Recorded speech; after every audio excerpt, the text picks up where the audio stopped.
beberapa keluhan, banyak keluhan yang selama ini menjadi masalah di desa mereka, yaitu persoalan pencemaran air, terus kemudian pencemaran udara, termasuk pelayanan kesehatan.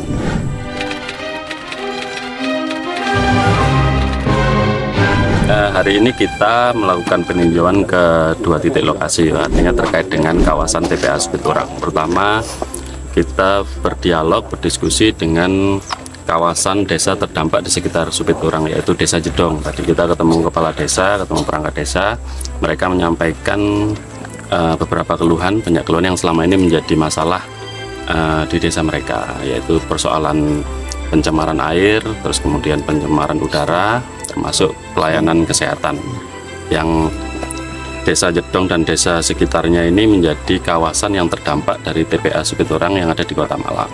Nah, kita ingin mencari benang merah, artinya kita ingin ada solusi dari permasalahan-permasalahan itu, makanya kita kemudian melanjutkan meninjau ke lokasi TPA Supiturang.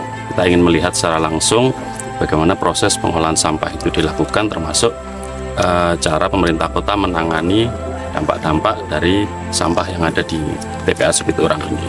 TPA Supiturang ini kan salah satu TPA yang menjadi percontohan nasional, makanya jangan sampai kita hanya melihat dari satu sisi, dari sisi keberhasilan, teknologi, modernisasi, dan lain sebagainya, tapi kita juga ingin melihat secara utuh bagaimana TPA Supiturang ini berjalan gitu, terkait dengan dampak-dampak yang ternyata di kawasan sekitar, di desa-desa yang kebetulan desa sebelah yang tidak terkait dengan Kota Malang ini justru menjadi desa yang terdampak dari kawasan Supiturang.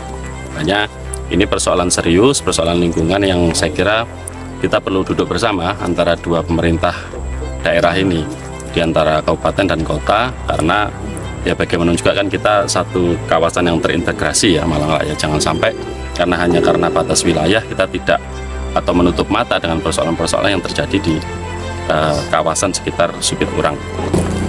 Kami dari Komisi C tadi merekomendasikan salah satunya adalah kita ingin adanya rakor. Jadi kita ingin mempertemukan antara dua stakeholder ini, pemerintah kota, pemerintah kabupaten, termasuk masyarakatnya, sehingga karena sebelumnya sudah ada terjadi sebenarnya dialog komunikasi, cuma terkesan jalan di tempat.